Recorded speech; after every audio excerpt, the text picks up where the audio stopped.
جنہوں نے سندھ فتح کیا, کابل فتح ہوا, لاکھوں مربع میل اسلام کی ایک ریاست قائم ہوئی. اس دور میں جتنا علمی کام ہوا ہے آپ تصور نہیں کر سکتے.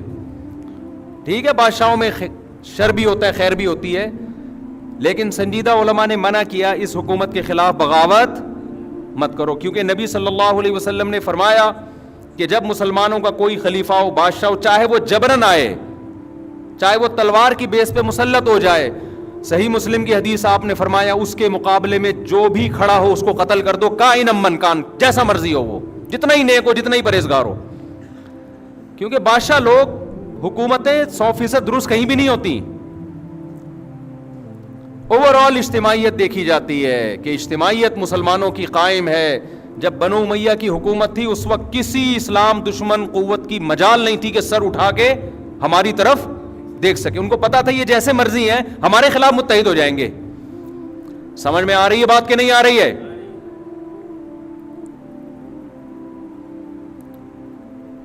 لیکن وہی ہوا کہ نہیں جی, اس نے یہ ظلم کیا, اس نے یہ ظلم کیا, بغاوت ہونی چاہیے. جب بغاوت ہوئی ہے, اور اس زمانے کے بہترین لوگوں نے بغاوت کی تھی, وہ بغاوت ناکام ہوئی, اور حجاج نے پھر جو قتل و غارت کا سلسلہ شروع کیا بغاوتوں کو کچلنے کے لیے, اس میں بڑے بڑے محدثین, صحابہ, تابعین شہید کر دیے گئے. حجاج نے غلط کیا, ہم حجاج کی حمایت نہیں کرتے, لیکن جنہوں نے حجاج کے خلاف مسلح بغاوت کی تھی ان کا بھی غلط ہونا ثابت ہو گیا کہ انہوں نے بغاوت کر کے اچھا بولو نہیں کیا, برداشت کرتے, اس میں اجتماعیت تھی. تو مسلمانوں کی جو فوجیں آگے بڑھتی چلی جا رہی تھیں, نہ ختم ہونے والا سلسلہ, وہ بالآخر کیا ہوا, رک گیا. تو تاریخ سے جو سبق حاصل نہیں کرتا وہ ان غلطیوں کو بار بار دہراتا ہے جن غلطیوں کی وجہ سے اس کو نقصان. پھر جب حجاج کے مظالم اور زیادہ بڑھ گئے کہ بغاوت کو اس نے کچلا, اس نے کہا نہیں, میں حاکم کبھی بھی بغاوت پہ کمپرومائز نہیں کرتا. اس کے بعد حجاج دنیا سے چلا گیا, پھر اس کے بعد جو نیا خلیفہ آیا, بغاوت دوبارہ ہوئی بنو عباس کی. لمبا سلسلہ تاریخ کا, میں تو خلاصہ آج یعنی ہمیں کیا سبق ملتا ہے اس کے حساب سے بتا رہا ہوں. بالآخر بنو عباس کی بغاوت کامیاب ہوئی, لیکن اس کامیاب ہونے کے بعد وہ برکتیں حاصل نہیں ہوئیں جو وہ سمجھ رہے تھے. ان کا خیال تھا کہ ہم بنو امیہ میں جو خامیاں ہیں ان کی اصلاح کر لیں گے اور ان سے اچھی ریاست قائم کر کے دکھائیں گے, لیکن آگے معاملہ بہتر ہونے کے بجائے کیا ہو گیا, بدتر. مسلمانوں کی خلافت 2 حصوں میں ڈیوائیڈ ہو گئی. یہ پہلی دفعہ اسلامی تاریخ میں ایسا ہوا کہ 2 خلیفہ, اندلس میں الگ خلافت قائم ہوئی, یہاں الگ خلافت قائم ہوئی بغداد میں. اس کے بعد سے آج تک مسلمان کسی ایک خلیفے پہ جمع نہیں ہوئے, آج تک نہیں ہوئے. تو بنو عباس کی نیت بھی بڑی اچھی تھی کہ ہم ظالم حکمرانوں سے حکومت لیں گے اور اہل کو کے حوالے کریں گے, لیکن انہوں نے وہ کچھ کیا کہ وہ بنو امیہ سے بھی 4 ہاتھ آگے نکل گئے.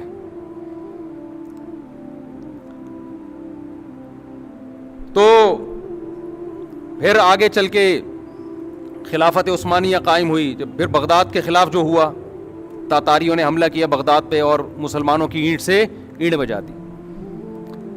اس کے پیچھے بھی مسلمانوں کی غلطی تھی. وہ غلطی یہ تھی کہ فرقواریت انتہا کو پہنچ چکی تھی, شیعہ سنی لڑائی. آواز ختم ہو گئی ہے بھائی, ایسے ہی چلاؤ بیان, بس غصے کے خلاف بیان کر رہا ہوں تو مجھے تو کنٹرول کرنا ہے نا. بنو امیہ کے خلاف بغاوت ہوئی بنو عباس کی, پہلی دفعہ تو ناکام ہوئی, دوسری دفعہ کامیاب ہوئی, لیکن اسلامی خلافت 2 حصوں میں تقسیم ہو گئی. پھر شیعہ سنی لڑائی ہوئی ہے, اس کے نتیجے میں اس کا فائدہ اٹھایا کس نے؟ میں مبہم بیان کر رہا ہوں کیونکہ میں ڈیٹیل میں گیا تو ایک تو ٹاپک لمبا ہو جائے گا, پھر یہ ایسا نہ ہو اسی بیس پہ یہاں فرقواریت بڑھنا شروع ہو جائے کہ اچھا تم ہمارے اوپر الزام لگا رہے ہو کیا, کہ تم ہمارے اوپر, ایک نئی جنگ پاکستان میں نہ چھڑ جائے گی. ہر چیز عوام کو سامنے رکھنے کی نہیں ہوتی. یہ دنیا میں اس سے بڑا بے وقوف کوئی نہیں ہے جسے جو کچھ آتا ہے سب کچھ بتا دے. وہ دیکھنا ہے کہ اس بتانے سے فائدہ ہو رہا ہے کہ نقصان ہو رہا ہے. ایک آدمی نے کسی بندے کو دیکھا کسی انٹی سے ہنس ہنس کے بات کر رہا ہے, نالج آ گئی نا اس کے پاس, تو بتاؤ اس سے فائدہ ہوگا نقصان ہوگا؟ لڑائی ہوگی. اب کوئی کہہ رہا ہے تو اس کی بیوی کو کیوں بتا رہا ہے؟ کہہ رہے نالج جتنی بھی ہو شیئر کر دینی چاہیے, اسے کبھی بھی چھپا کے نہیں رکھا. حق یہ ہے کہ حق کو بیان کیا جائے, حق یہ ہے کہ دیکھا جائے کہ یہاں حق کو بیان کرنے کا فائدہ ہے یا نقصان ہے. حق تو ہے لیکن یہ بیوی کو بتانے کا نہیں ہے. اس سے شوہر کے بدگمان ہوگی, لڑائیاں ہوں گی, الگ سے چھپڑ میں لے جا کے میاں کو سمجھا دو انسان کا بچہ بن جا ورنہ انٹی کو بتا دوں گا میں. سمجھتے ہو کہ نہیں سمجھتے؟ اس لیے جو آج کل کے جو بہت سے اسکالرز آ رہے ہیں نا, جو سب کچھ عوام میں شیئر کر رہے ہیں, یہ نہیں دیکھ رہے کہ اس کے فائدے ہو رہے ہیں کہ نقصان ہو رہے ہیں. اور کمال کی بات یہ تمام لوگ جو فرقہ واریت پھیلاتے ہیں, لیبل لگاتے ہیں, فرقہ واریت ختم کر رہے ہیں. تو بہرحال وہ شیعہ سنی لڑائی ہوئی, پڈا ہوا, پھر انہوں نے کہا ہم انتقام لیں گے. نتیجے میں خلافت, بغداد کی خلافت کا کیا ہو گیا؟ ایسی کی تیسی ہو گئی. وہاں بھی غصے کو کنٹرول نہ کرنے کی وجہ سے ہوا ہے. سمجھتے ہو؟ بنو عباس کو بنو امیہ پہ غصہ تھا, کنٹرول نہیں کیا انہوں نے. یہ نہیں دیکھا کہ غصے کو جاری کرنے کے نقصانات ہیں یا فائدے ہیں. انہوں نے کہا نہیں, انہوں نے ظلم کیا بھی تھا, ہم نے ظلم کا انتقام لینا ہے. انتقام لے کے واٹ کس کی لگی؟ مسلمانوں کی. برداشت کر لیتے بھائی. پھر بنو عباس کی خلافت آئی. ہم نے کہا, یعنی بڑوں نے کہا, اہل سنت والجماعت نے کہا جو ہے جیسے ہے اس کے خلاف تلوار نہیں اٹھائی جائے گی. پھر قوارانہ لڑائی شروع ہوئی بغداد میں. اس میں اگر یہ دیکھتے کہ زبانی حد تک بات چیت رہے, مار دھاڑ کی نوبت نہ آئے, تو وہ کچھ نہ ہوتا جو ہوا. آپس میں دو فرقے لڑے ہیں اور باقاعدہ تلواروں سے لڑے ہیں, جس کے نتیجے میں پھر نقصان یہ ہوا کہ انہوں نے کہا ہم آپ سے کسی اور طریقے سے انتقام لیں گے. اور وہ انتقام یہ لیا کہ تاتاریوں کو راستہ دے دیا, آ جاؤ بھائی بارڈر خالی ہے. سمجھتے ہو؟ سامنے یہ بن گئے کہ ہم آپ کے ہیں, اور پس پردہ کیا کیا؟ جب ایک آدمی کمزور ہو کے پٹتا ہے نا, تو پھر وہ تلوار سے مقابلہ نہیں کرتا, پھر وہ دوستی میں آستین کا سانپ بن کے کاٹتا ہے آپ کو. تو پھر انہوں نے آستین کا سانپ بن کے کاٹا. یہ جو کہتے ہیں نا بغداد میں مسلمانوں کے مناظرے بہت ہو رہے تھے اور کوا حلال حرام اس پہ بحثیں ہو رہی تھی, اس لیے خلافت کا خاتمہ ہوا. اس لیے خاتمہ نہیں ہوا یہ کہ اپنوں ہی میں سے بعض نے غداری کی اور تاتاریوں کو راستہ دے دیا آنے کا اندر. ادھر یہ بنے رہے کہ ہم آپ کے ہیں اور ادھر ان سے رابطے کیے. بارڈر پہ آپ کا اپنے ہی فوجی اگر دشمن ملک کے ساتھ مل جائیں تو پھر بارڈر تھوڑی سیو ہوگا آپ کا. تو اس سے جو اسلامی تاریخ میں جو تباہی پھیلی ہے اس کی مثال نہیں. وہاں بھی کیا تھا, دو فرقوں نے اپنے جذبات پہ کنٹرول نہیں کیا, بس انتقام کی آگ میں بھڑک گئے. تو جو کچھ کر سکتے ہو کرو. تو بنو عباس نے کنٹرول نہیں کیا جذبات پہ. ایک دفعہ اسلامی خلافت کی ایسی کی تیسی ہوئی.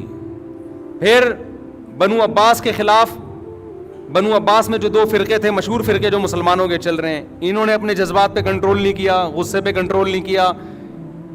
زبانی بحث کو اس حد تک لے کر گئے کہ ہاتھا پائی تک نوبت آئی, جس کا رزلٹ کیا نکلا کہ بغداد کی خلافت کی ایسی کی تیسی ہو گئی. اس وقت ہمارے سائنسدان تھے, یورپ, ہم گورے ہم سے پڑھنے آیا کرتے تھے. 400 سال تک ہماری کتابیں یورپ کی یونیورسٹیوں میں پڑھائی گئی ہیں, ہماری سائنس کی کتابیں. تھوڑے عرصے کی بات نہیں ہے یہ, ان کے پاس تو کچھ تھا ہی نہیں. لیکن جب بغداد کی خلافت کا خاتمہ ہوا, جتنی یونیورسٹیاں, جتنے کالجز, جتنے اسکول, جتنی کتابیں, وہ ساری کی ساری دشمن نے دریاؤں میں بہا دی. مسلمانوں کے لیے اپنا وجود برقرار رکھنا مشکل ہو گیا. لیکن اسلام پھر زندہ ہوا. مسلمان تھوڑی تمیز سے بیٹھتا ہے, جوش ہے اس کے اندر, ایک غیرت ہے بھائی, دوبارہ بحال کرنا ہے. پھر اللہ نے خلافت عثمانیہ ہمیں دی. 500-600 سال تک زبردست ترکی میں مسلمانوں کی حکومت رہی ہے, خلافت رہی ہے. لیکن ہندوستان میں الگ تھی, ہندوستان میں الگ تھی اور وہاں الگ. لیکن ہندوستان میں جمعے کی نماز میں جو خطیب ہوا کرتا تھا وہ عثمانی خلیفہ کے لیے دعا کیا کرتا تھا. کیا مطلب؟ یہاں الگ حکومت وہاں الگ خلافت, لیکن دونوں کا آپس میں لنک, کہ دشمن کے خلاف دونوں کیا ہیں؟ متحد ہیں. 40-45 کنٹریز تھے جہاں ترکی نے حکومت کی ہے, 40-45 ممالک. اس وقت اسرائیل کی یہ مجال نہیں تھی کہ وہ فلسطین سے مٹی شاپر میں ڈال کے لے جائے, زمین پہ قبضہ کرنا تو دور کی بات. اس نے خلیفہ سے کہا تھا, مجھے یہودیوں نے کہا تھا مسلمان خلیفہ سے کہ مجھے فلسطین میں جگہ چاہیے. اس نے کہا جگہ تو دور کی بات, مٹی شاپر میں ڈال کے لے جانے کی اجازت نہیں دوں گا یہاں سے. یہ بدماشی تھی مسلمانوں کی. یہ روس امریکہ تو کچھ بھی نہیں ہے, جو گریٹ امپائر جو اسیمین گزرے ہیں اس کی بھی واٹ لگی. وہ کیسے لگی؟ عربوں کو بغاوت پہ اکسایا گیا کہ ایک عجمی حرم پہ حکومت کیسے کر رہا ہے بھائی, یہ ترک تو بعد میں مسلمان ہوئے, تم تو سچی مچی کے مسلمان ہو. اگر مجھے غصے کے خلاف بیان نہ کر رہا ہوتا نا, ابھی مجھے بہت غصہ آ رہا ہوتا, میں مجبور ہوں. اصل میں وہی کام سارے آج بھی ہو رہے ہیں. مسلمان ہمیشہ مار کھاتا ہے جذباتی فیصلوں کی بیس پہ. سیاست میں بھی جذباتی فیصلے, ہر جگہ جذباتی فیصلے, کوئی تحقیق نہیں ہے. کوئی اٹھا کے کسی پہ الزام لگاتے, بس چینل دیکھا, ARY کیا کہہ رہا ہے, جیو کیا کہہ رہا ہے, سما کیا کہہ رہا ہے, ایک دم گالیاں بھی دینا شروع کر دیتے ہیں مخالف پر, اور وہ چیزیں پھیلانا بھی شروع کر دیتے ہیں. کوئی نہیں, کوئی تمیز سے بیٹھ کے کوئی تجزیہ کرے, کوئی خاموش رہنا تو جانتے ہی نہیں ہے نا. اگر آپ کو نہیں پتا تو آپ بولتے مجھے نہیں پتا. یہ نہیں ہے ہمارے یہاں. مجھ سے کوئی پوچھ رہا ہے اس کو کس نے مارا, میں کہہ رہا ہوں اللہ کی قسم مجھے نہیں پتا کس نے مارا, میرے پاس کوئی درائے نہیں ہے. لیکن تجزیہ کرنا ہر آدمی کی ذمہ داری ہے. مجھے نہیں بھی پتا, میں ٹی وی دیکھ کے بتاؤں گا اس نے مارا ہے. اس سے ملک میں انارکی پھیلتی ہے, معصوم لوگوں پہ الزامات لگتے ہیں, ایک دم غیرت میں آنا, ایک دم جذبات میں آنا, الزامات لگانا. تو ان چیزوں کا بڑا نقصان ہے. گھر بھی میں آ رہا ہوں, گھر کی طرف پہلے ریاستوں کی سے فارغ ہو جاؤں نا, پھر گھروں کے حالات کے پہ تبصرہ پیش کروں گا انشاءاللہ. تو خلافت عثمانیہ کے خلاف کس کو اکسایا گیا؟ عربوں کو, کہ تم عرب ہو, قرآن تمہاری زبان میں, یہ ترکی عجمی لوگ یہ تم پہ حکومت کر رہے ہیں. حالانکہ پیغمبر کی حدیث کیا ہے؟ مسلمانوں کا جب کوئی امیر ہو, جہاں جس علاقے میں اس کی امارت ہے, اس کے خلاف کسی بھی بیس پہ آپ کو تلوار اٹھانے کی اجازت نہیں. عربوں کو بغاوت پہ اکسانے پہ انگریز کامیاب ہو گیا. نتیجہ کیا نکلا؟ ترک کی خلافت کی بھی ایسی کی تیسی ہو. اتنا سا رہ گیا ترکی, اور کتنے سارے ملکوں میں تقسیم کر دیا. صرف ایک عرب کے کتنے ممالک ہیں؟ ارض حجاز میں اتنی ریاستیں ہیں. دبئی کے شیخ الگ ہو گئے, عمان کے مسقط کے شیخ صاحب الگ ہو گئے, سوڈان کے الگ ہو گئے, مصر کے الگ.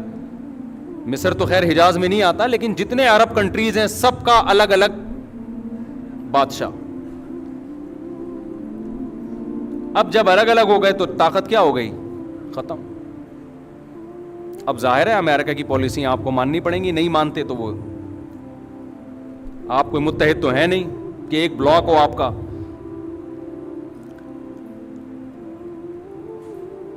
تو الگ الگ ہوتے ہوتے ہندوستان کی بھی پھر حکومت کا بھی خاتمہ ہوا. وہ بھی مسلمانوں کی غلطی تھی. انگریز آئے اور جو کچھ انہوں نے کیا وہ تاریخ لمبی کہانی ہے. بالآخر ہندوستان میں جو ہماری 1000 سال سے مسلمانوں کی حکومت تھی, جس میں برما, بنگلہ دیش اور پاکستان پورا, کتنا اسٹرانگ کنٹری ہوتا آج, یہ آپ اندازہ لگاؤ. اس کی بھی ایسی کی تیسی ہو. لیکن ایک ملک ہمیں مل گیا پاکستان کی صورت میں.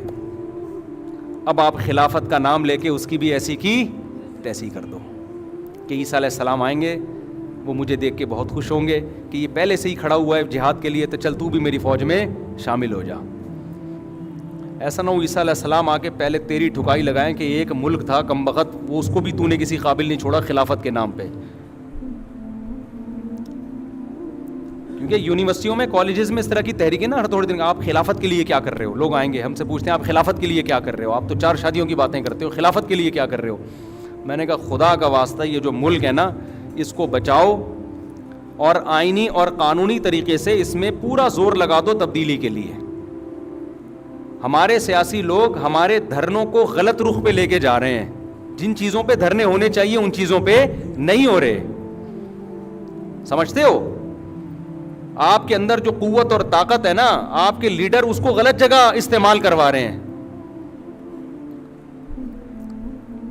دیکھو آپ کے گھر میں چاول کی بوری آنی تھی دکان سے اٹھا کے نا, آپ کو چاول لے کر آنے تھے گھر میں بوری اٹھا کے, کوئی لانے والا نہیں ہے تو اب آپ نہیں اٹھانی ہے نا, چاول پکیں گے گھر میں, آٹا پکے گا, سامان لینا تھا آپ نے. ایک بندے نے کیا کیا, اپنے گھر کا سارا سامان آپ سے رکھوا دیا. اب آپ کے بازو میں اتنی طاقت ہی نہیں ہے کہ اپنی بوری اٹھا کے گھر لے آؤ آپ, تو آپ کی جتنی انرجی تھی وہ دوسرے کے کام میں خرچ ہو گئی.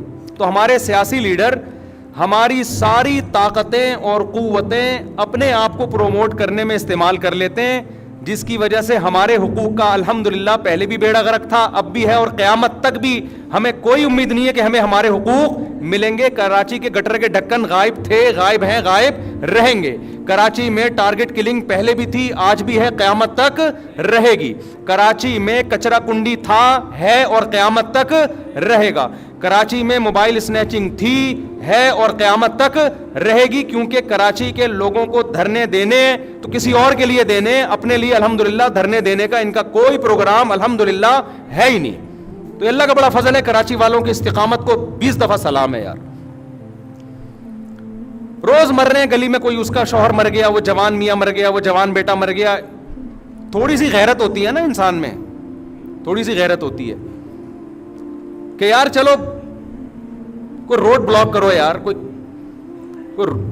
تاکہ موبائل اسنیچنگ تو رکے نا. فلاں کا بندہ مر گیا, اس کی لاش لے کے بیٹھ جاؤ یار روڈ پہ, حکومت سے مطالبہ, الحمدللہ کچھ بھی نہیں.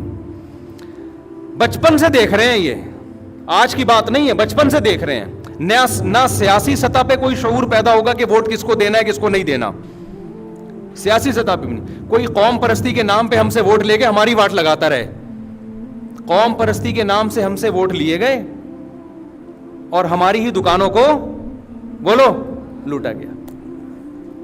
اور آج بھی وہی قائد ہے. قائد کبھی بھی چینج نہیں ہوگا, چاہے زمین آسمان ادھر سے ادھر ہو جائے, الحمدللہ قائد وہی ہے. قائد ہو تو ایسا ہو. تو اس لیے اب ہمیں غم بھی نہیں ہوتا. اب ہمیں الحمدللہ خدا نے آج تک اس قوم کی حالت نہیں بدلی, نہ ہو آپ جس کو اپنی حالت کے, نہ ہو خیال جس کو اپنی حالت کے بدلنے کا. خدا نے آج تک اس مرد کی بیوی نہیں بدلی, نہ ہو جس کو خیال آپ اپنی بیوی کے بدلنے کا. سمجھ آ رہی بات؟ دونوں چیزیں لازم ہو جائیں. بیوی نہ بدلیں, ایک اور کر لیں اس کو رہتے ہوئے. تو یہ کسی نے چینج کیا ہے نا بھائی, ویڈیو نہیں بنائیں, ٹھیک ہے نا, قائد کی باتیں ہو رہی ہیں, ویڈیو نہیں بنائیں کائنڈلی. ابھی بھی لوگ کہہ رہے ہیں قائد تو قائد ہے ماشاءاللہ, الحمدللہ. پٹ گئے, رول گئے, تمہاری واٹ لگا دی یار. لاہور کو دیکھو مسلم لیگ نے کیسا بنایا ہے, انہوں نے ووٹ دیا تو اس نے بنا بھی دیا. آپ اپنے لیڈروں کو تو دیکھو, کچرا کنڈی بنایا ہوا ہے یار, اور ابھی قائد ہی ہے ماشاءاللہ, اور وہ قیامت تک رہے گا الحمدللہ.